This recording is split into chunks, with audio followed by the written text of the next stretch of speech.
standards of FIBA dito sa NCAA. Big thumbs up. I'm speaking from personal expectations when it comes to officiating. They've been tight, they've been consistent, and for the most part, it's been a really good season regarding officiating. That's just for me, the way that I perceive the game na hindi siya mukhang hooligan basketball. Nagiging talagang, you have to execute and you have to make shots to win. You can't just put them in a submission hold, ika nga. Meanwhile, Villegas is fouled by Tolentino. So right there, inadvertent contact on the hit. Consistently being called when you're trying to push off somebody out of their cylinder or out of the space that they've already occupied. Tinatawagan nila ng foul this season. Kinal on Villegas. They go to the post. Aviles. Aviles sweeping hook. Missing with the left-handed attempt. Bola na kay Kinal. They go to the post. Para kay Bagay. Bagay loses control. Balik ang bola sa LPU. Tatlong tao ay nakapalibot kay Jude nun. Barba squares up. Too strong. Bagay underneath. Bagay na bitawan ng bola. Bagay gets it to Oftana. Oftana for 3. And Barba comes up with a rebound. Montaño runs out of space. In a different sport, that would have been a score if you break that space. But in basketball, that's a turnover. Good intention para kay Ato Barba to look straight ahead. Masyadong malakas na yung kanyang pasa. Bagay.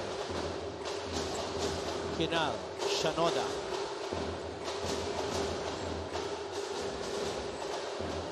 Shooting up on that zone, Anton. Naka 2-3 zone yun ang LPU. Bagay underneath and Bagay scores. That's one way to break that zone. Play in the gaps. And then east to west passing and then try to get an interior pass, which they did. Villegas. Villegas to Montaño. Montaño for 3. And Kinal comes up with the rebound. Tolentino, dangerous pass, stolen away by Villegas. Villegas to Moranejo. Moranejo thought about the 3, gives it back to Renz. Aviles, down low to Montaño. And Montaño called for an offensive foul. Oh. That's a difficult angle, especially when you're posting up against a smaller player and you lean forward. Unless that they move forward underneath you, yun yung tatawagan ng foul. But if you lean forward and shoot a leaner, bang-bang call pwede kang tawagan talaga ng offensive foul. Especially nung pag-ball over niya.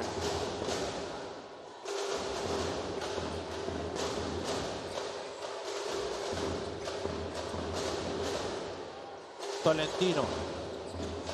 Oftana. Oftana with a corner 3. Yep, 2 ways to beat the zone. Being shown, interior passing and outside shooting. Antayin natin yung offensive rebound and put back kung makakakuha din sila bago i-abort ni Coach Gilbert tong zone niya. Nag-2-3 zone siya ngayon to start off the quarter.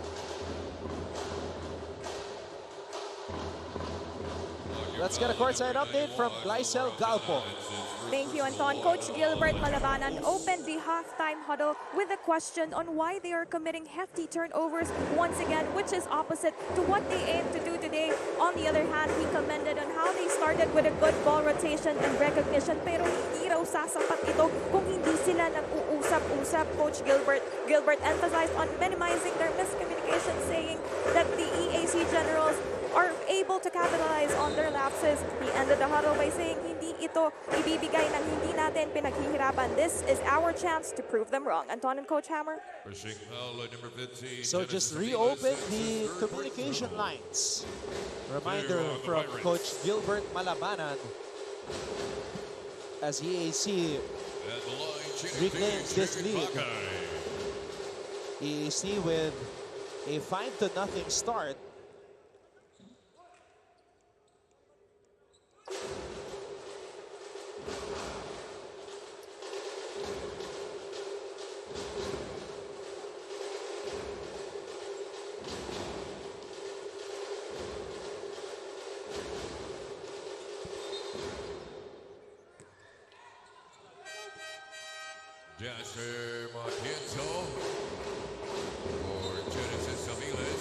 So the referee says the shot counts. So the official score for the Generals is 50 as Matienzo comes back. I still remember when we were covering this kid back in high school. Yeah, he was the same way. Second year high school pa lang siya noon. Sila ni Inigo, ang big men ng Junior Pirates. Inigo Torres.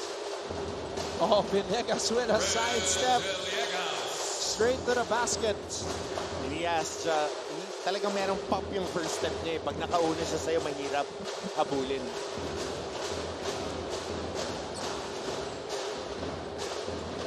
Tolentino. Kinal. Wilmar for three. Tolentino. Oh, double pumping it. Villegas bothering the shot again. Moranejo. Corner triple on the way. Moranejo grabs his own miss. And Shanoda fouls Matienzo. Getting contact on the body. Good pass din by Moranejo.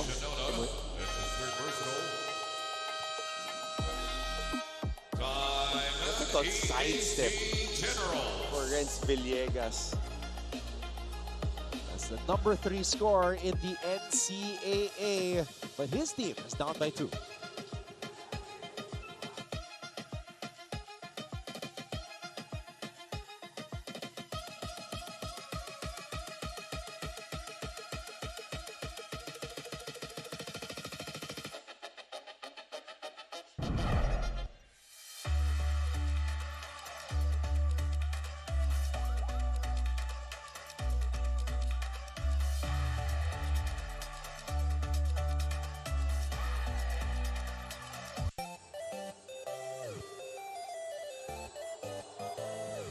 Hey, the cuties are out today. Again, this is a weekend. Oh, even the children are here.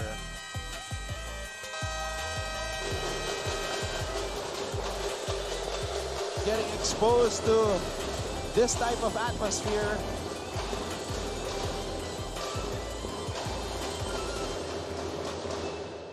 Ito naman yung mga nonchalant personas natin. By the way, to everybody who have been wondering and who tuned into yesterday's game between JRU and Mapua, just an update on the condition of Justin Lozano. This is from Dr. Shar Patigas, university doctor. He's at the ER of Our Lady of Lourdes Hospital in Santa Mesa. Now, he underwent cranial CT scan. It showed no evidence of bleeding, fracture, or contusion. So, he's awake now and apparently well. No seizure, recurrence, and still under observation though. Oh yeah, that would be good 14 days of observation dahil concussion protocol yan. The moment that you get hit on the head and you lose consciousness, you would definitely be under a concussion protocol dahil ang effects naman ng concussion comes out after 3 to 5 days, ganun yan eh. So delayed yung pagpasok.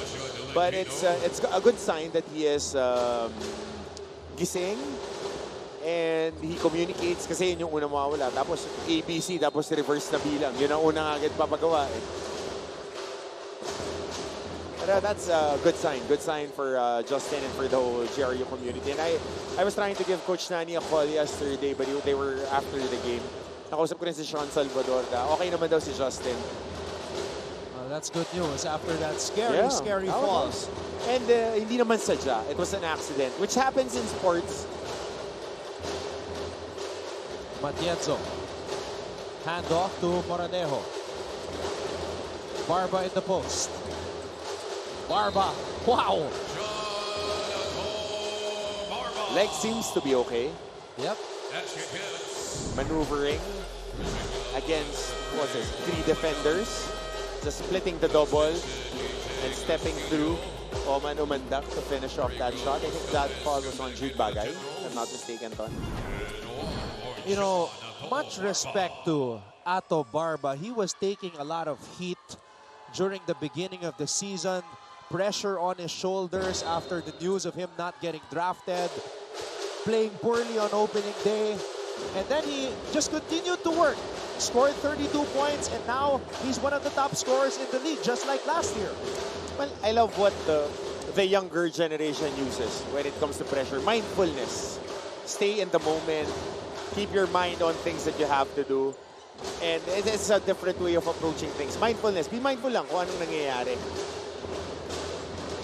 And it's also great to have that support crew. Maclot Guadagna, you know, showing him love on Instagram as well. And he's here to support his ball club, even though he's out for the season with an injury. Oftana. Postanes. Omandak. And Omandak will score against his former buddy, Ato Barba. Tit for tat.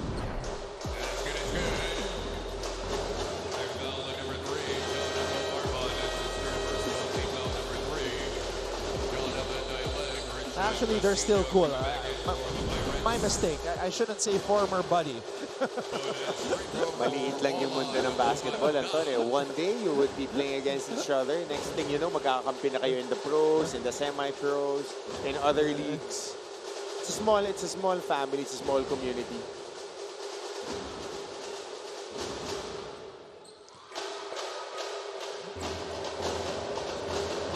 Casino back on the floor, started this game for LPU. Casino starting 4 out of 5 games. Matienzo. Castillo with a board. Castillo. Oh, Castillo recovers the ball. Ochavo. Omandak for 3. Omandak drains it. Specialty of the house of Oman Omandak. Of that ball reversal. Medyo matagal pa nga yung bola kay Castillo, getting into rhythm 3. Castillo trying to deny Villegas, but Villegas goes backdoor. Backdoor and then finishing with the offhand, putting his right shoulder at the chest of the defender. Great recognition by Villegas, noticing na dinedeny siya ni EJ. Omandak steps back. Omandak against the E-leg. And Matienzo taps it to Casino. Good box out. Barba, double crossover, spin move. Barba putting it up through traffic. Difficult shot. No go.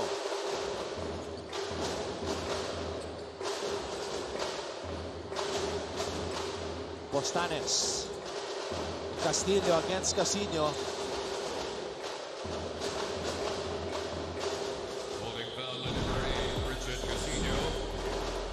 Let's take a look at this triple by Omandak. And then the back door. Shoulder to the chest. EAC still up 56-53.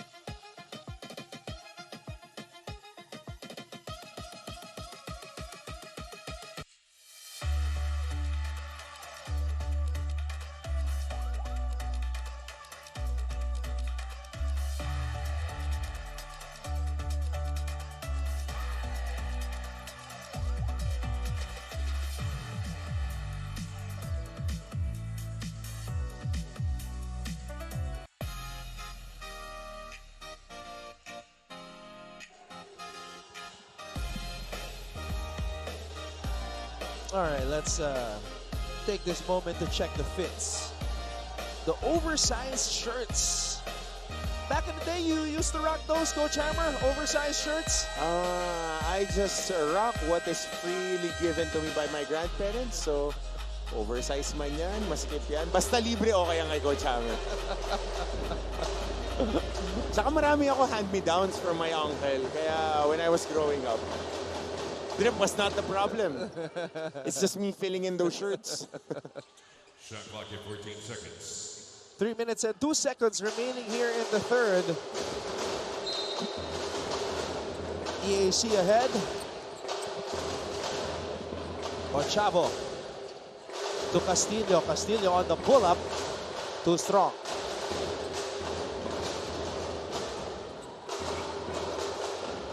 Villegas.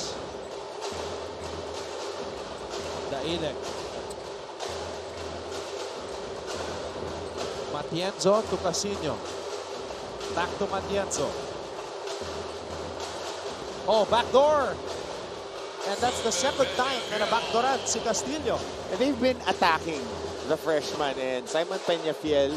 That was an auto read, konting kindat lang. One step, ganda na setup niya. Isang hakbang papunta sa bola and then going on the opposite side. Almost the same assist numbers, lamang lang ng isang LPU, 16 to 15. Postanes, double team. Oh my goodness. One of those guys that he got in between was Matienzo. We got 2 minutes. Daileg. Peñafiel. Matienzo, handoff to Peñafiel. Peñafiel to Daileg. Villegas to Casino. Quick trigger. Shot clock violation. And that's a shot clock violation. Good ball movement, east to west. El Moraleo for Renzo Villegas. Kaya lang kapos yung tira. For EAC, Coach Hammer, this is the last game of their crossover games. Yep. So they want to get a win here before they face against Beda, Letran, CSP, and JRU.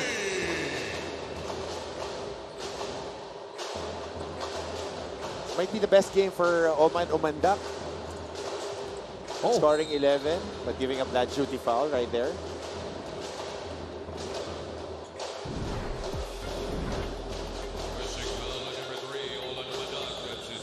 There's that back door by Peñafiel. Ganda ng setup. And line shooting to Ball screen action. Diver, and then relocate lang yung shooter na big man. Ganun na talaga ang to ng basketball eh. It's 4 out, 1 in, and sometimes teams play 5 out pa. When you have a center who is capable of shooting from the outside and can also engage the offense. It's the Jokic effect in the EuroLeague. A minute and 16 remaining here in the third. It's been a close encounter. No team really establishing a double-digit lead at any point here in this game.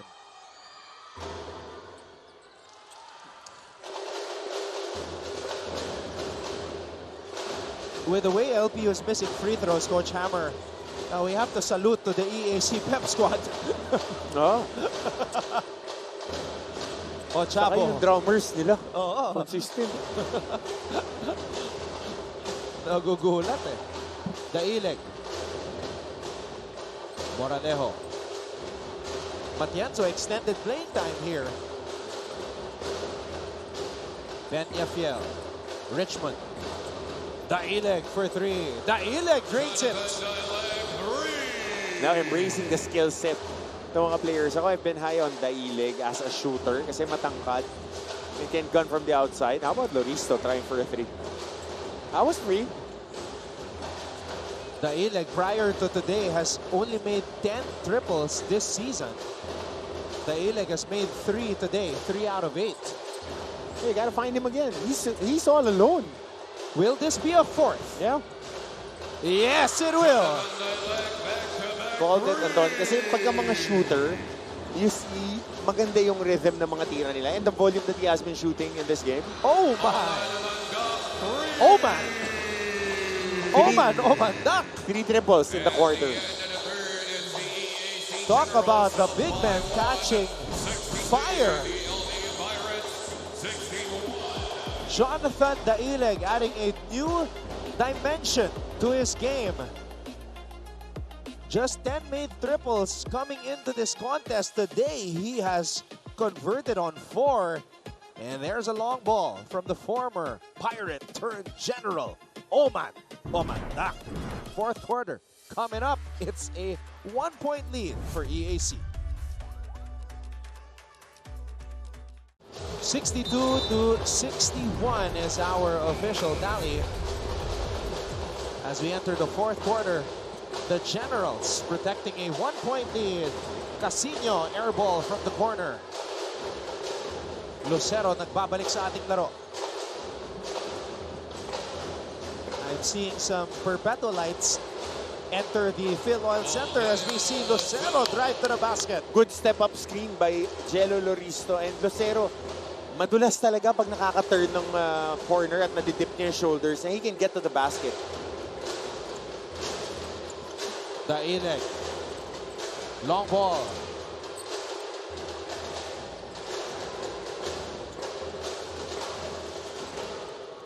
Ochavo spins. Omandak for three. Another one.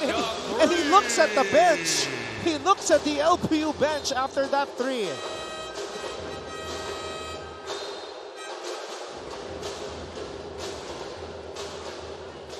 EAC with a 6-point lead and quick. The fourth triple in the second half by Oman.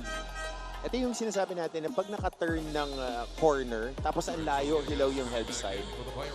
Yari ka kay Lucero eh. This was a three. Coach, Oman has made 4 triples as you mentioned, but prior to this game, he has only made 2. Dahil hindi siya showcased eh. Hindi siya gaano nagtitira, Anton. As far as I know, kasi marami silang shooters. And gano'n naman yan eh. May matatapat at matatapat sa'yo. Masyadong masikip. Daileg, nagdalawang isip. Kasi ngayon, long close out na yun sa kanya.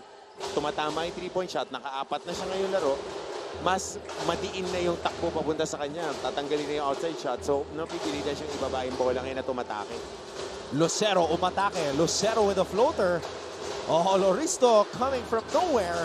And Lucero picks up the loose ball. Lucero, is able to sneak it up and in. Credit half of that basket to Kylo Chavo. Being a scrappy guard there. Ito yung tapik pataas ng bola. Nabuhay pa yung possession na yun. Daileg. Moralejo. Good screen. Moralejo wide open. Miscommunication on that ball screen action. Nag-squeeze si Omandak. Binanggaan niya yung screener, nakadikit siya. Walang space si Lucero para dumaan. So nalibre yung elbow jumper para kay Moralejo.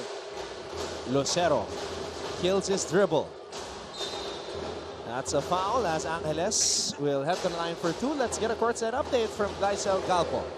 Yes, Anton, gaya nga ng sabi sa akin itong si team captain Nico Quinal, one of the challenges for the Generals is how they sometimes lack aggressiveness, especially during clutch time. And this is also what Coach Jerson Cabiltes hopes to prevent in this game, pointing out their tendency to slow down and lessen their intensity, lalo na sa depensa. In the final few minutes of the game, he calls on his squad for better ball movement, recognition, and for them to read their opponents better. Now, this is the time for the Generals to capitalize on Coach Jerson's requests for smarter decisions on court. Kaya abangan natin kung matagumpay nilang maiuuwi muli ang panalo. Anton and Coach Hammer. Yep, they're approaching the finish line, so very vital yung mga instructions na yan ni Coach Jerson Cabiltes as they try to win their 3rd game in the past 4 outings. You know, they won against Arellano, they won against San Sebastian, lost against Perpetual, but Coach Jerson was not there. So now they're trying to get another W. Foul dito si Angeles. Clipping the arm of Holding foul at number 0, Brian Aviles. That's his first personal, 1 on EAC.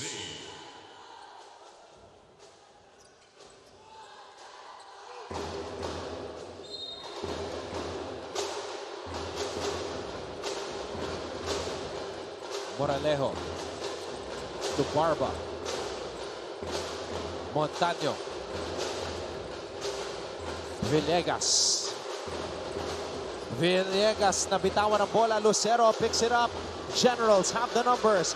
Angeles, touchdown. Good transition for the Generals' scrappy execution.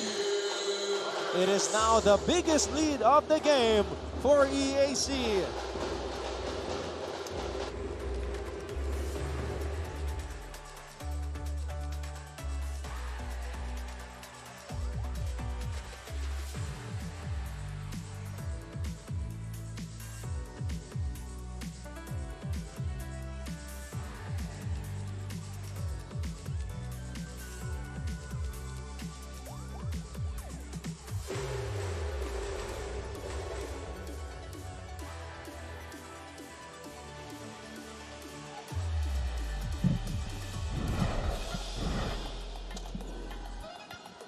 Deo Lucero, sneaky, going around the big man, Matienzo. Kaya lang, naipit siya doon sa screen as Moralera scores on the jumper. Yun yung mahirap pagka nagkaroon ng miscommunication lang naman doon. But he is very active and providing instant impact talaga siya coming off the bench. Once he learns how to play under control, he'll be an even bigger asset para kay Coach Gerson. A better start for the Generals here in the fourth. And that's why they have established this 9-point advantage. Aviles. Oh, he feels like he was clipped though.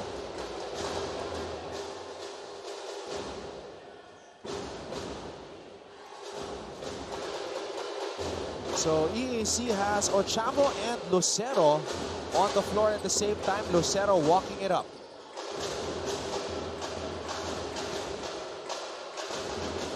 Oman, top of the key three. Shanoda.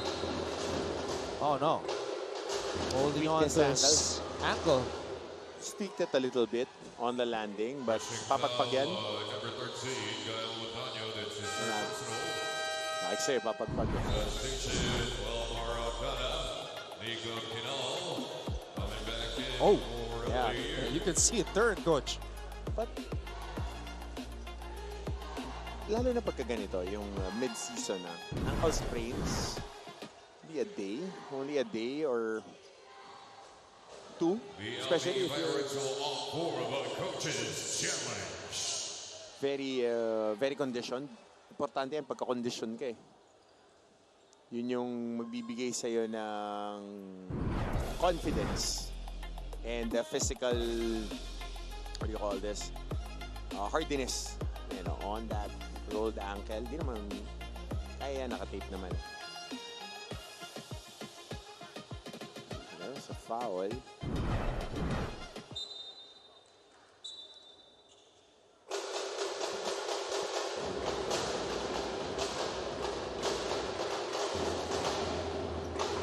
So the ball will stay with the Generals with 6 minutes and 48 seconds remaining here in the fourth.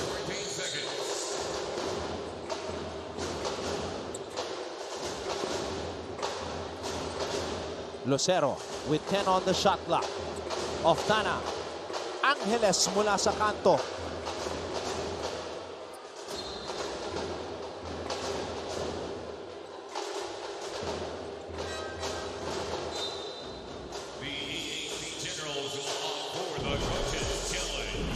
EAC, coach, is leading this game with their leading scorer, Oftana, with just 5 points so far. They'll take that dahil maganda ang laro ni Umanda. As a coach, you want to look at it in a perspective that, yes, yung ibang piyesa ko gumagana. Ang importante, yung big score.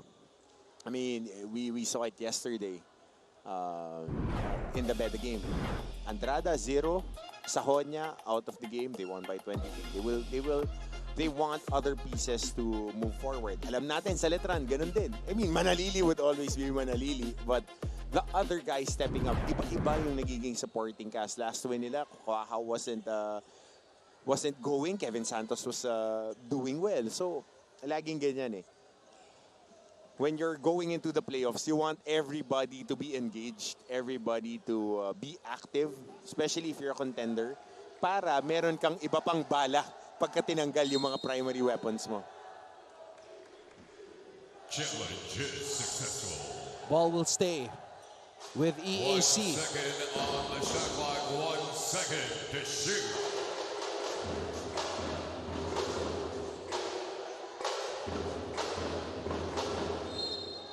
Angeles will throw the ball in play. Oh, wild pass. Shanoda. Shot clock violation. It's a shot clock violation as Shanoda had to tip it in.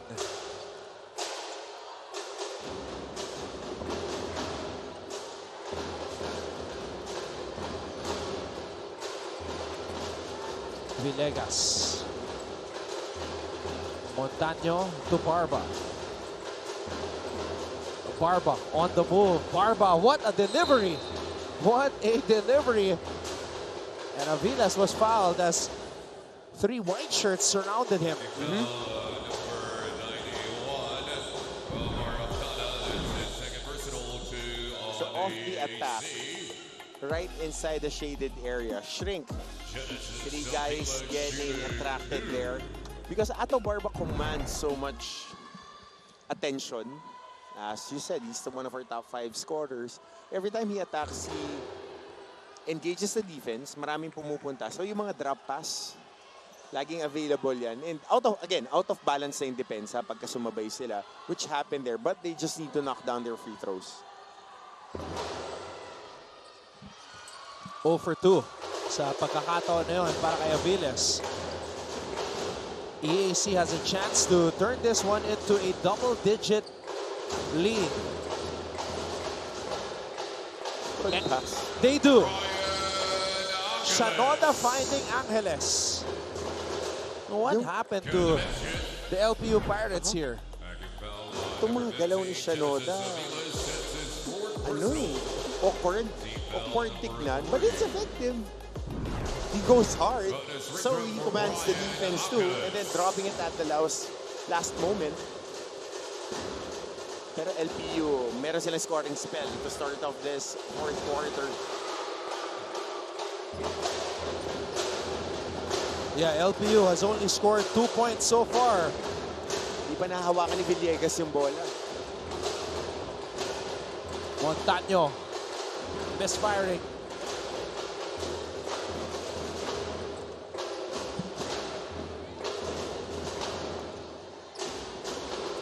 Lucero.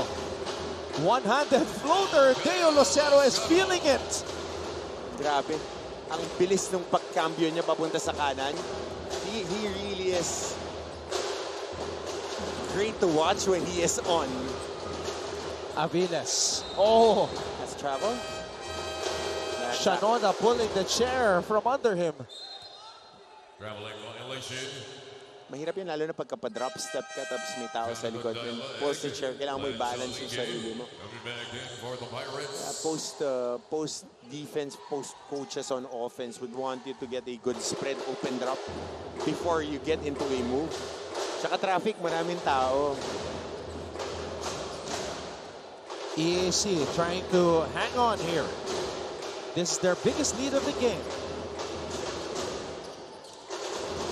Lucero, wow!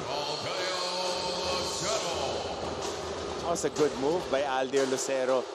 Going from left to right. Great footwork. Alam mo, cross-sport reference, yung mga ganyan, di ba, nakikita lang natin yan sa football. Yung mga lift na footwork before. And then with the integration of multi-sport European athletes, nakikita na natin sa NBA kasi yun yung primary sport nila. And then we train it with our local players. Ang huhusay na yung mga Pinoy step, yung mga Euro step. Barba steps back. Oh, it's been a dry spell for the LPU Pirates. Daileg missing. Barba. Moralejo. Moralejo will head to the line. Getting to the gut of the defense with that crossover step. Of that closeout yan, crossover step, pasok lang. And then again, the footwork. Ang uhusay na ng mga players talaga ngayon when it comes to just recognizing saan nanggagaling yung tutulong. Kasi mahirap yan nandun, kunwari nasa kabilang side ka, tatakbo ka, isasara mo yung pinto, tapos marunong gumamit ng angles yung umaatake. Tatamaan mo yung katawan eh. Barba with 14 points. Villegas with 14 points as well. Pero 3 points lang in the second half si Ato Barba. And 4 for Villegas. So the second half, particularly this fourth quarter, has been a nightmare for the Pirates. It's been a dry spell for them. They've been outscored here 17-4.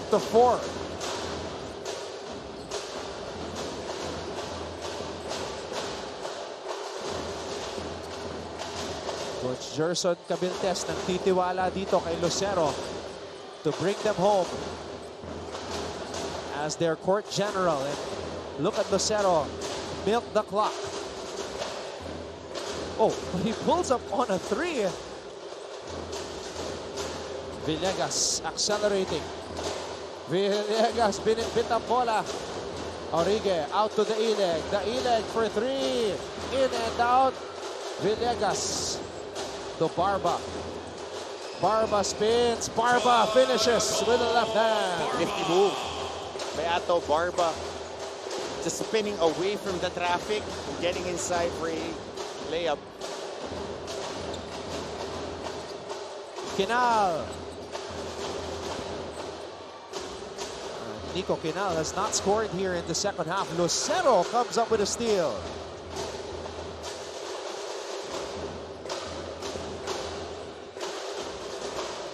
Lucero splits the D. Teo Lucero, sayang. Moralejo finishes all the way on the other end. And now Coach Gerson Cabiltes calls a timeout with 3 minutes and 5 seconds remaining here in the fourth.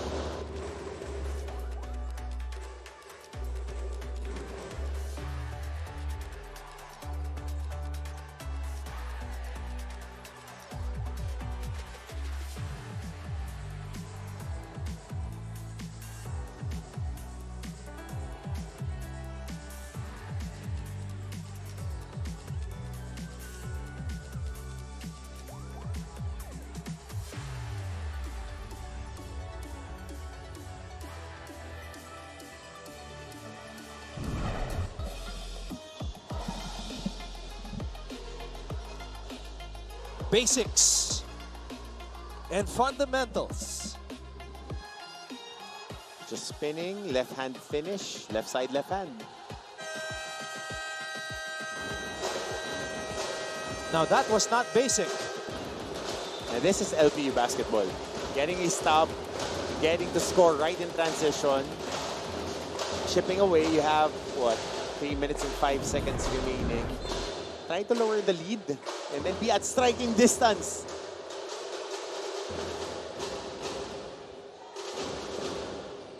Sampo ang pinoprotektahan ng EAC dito. So now Kinal and Ochava are back on the floor. This is the backcourt that started this game.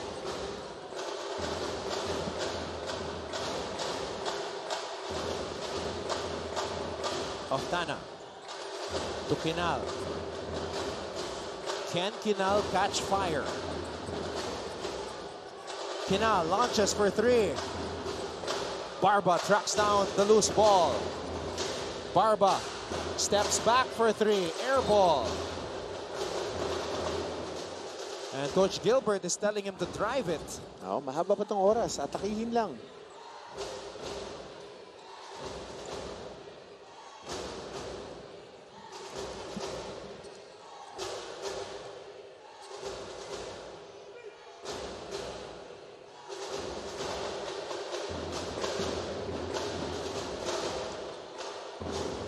Kinal. On Chavo.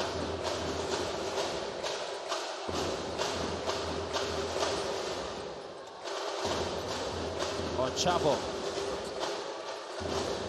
Oh, Oftana. He had to hustle to receive that pass. Great job by Oftana to recognize that. Ang lead kasi ni Ochavo, roll siya sa basket, which is libre. Pero okay lang, gawa naman ang paraan yung jump shot. Moralejo in and out, and that light at the end of the tunnel for LPU is slowly getting dim.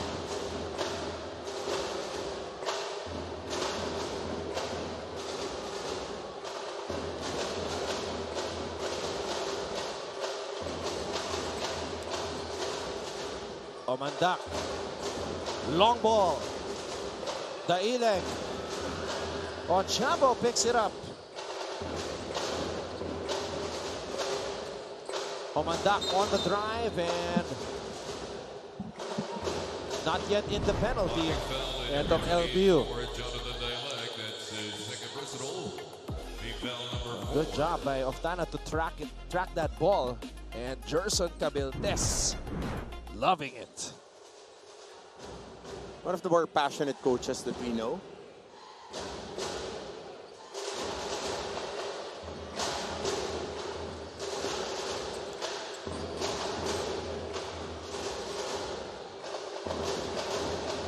Four remaining on the shot clock. Kinal for the career high.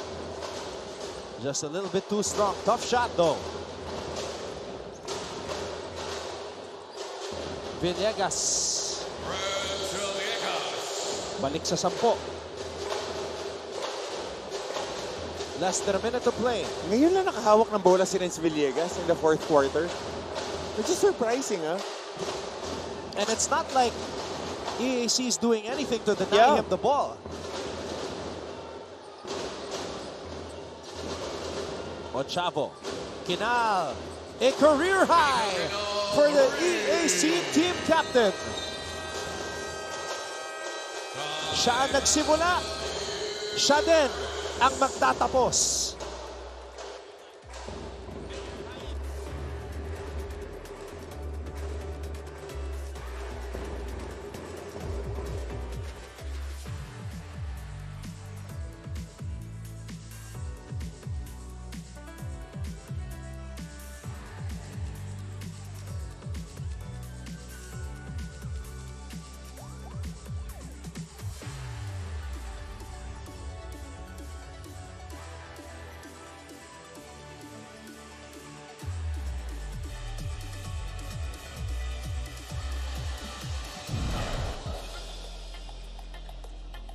Renz Villegas, this was one of the few moments he had in the fourth period, Coach It's the Hammer. only attack that he got, huh?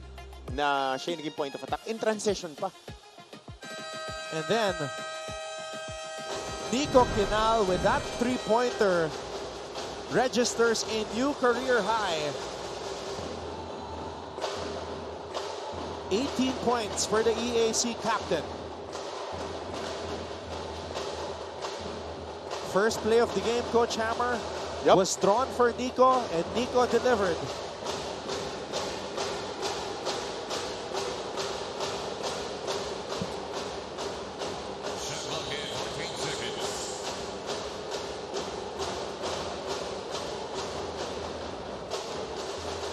And unless something miraculous happens here, this is going to be an EAC win.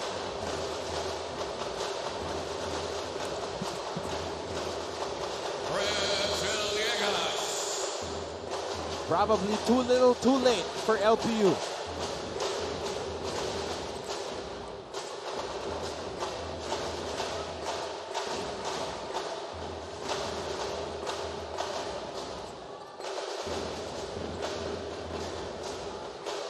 Ochavo. The EAC Generals are going to finish their crossover matchups with a 3-1 record. Taking care of business, winning the games that are winnable. Now it's time to go back to the drawing board and prepare for your second date with your group mates.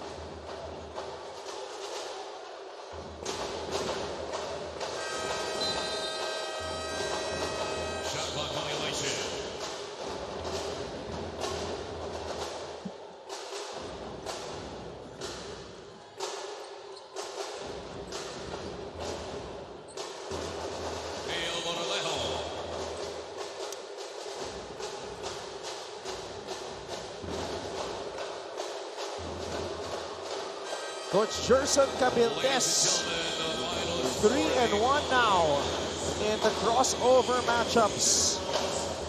So they improve their record to 4-4.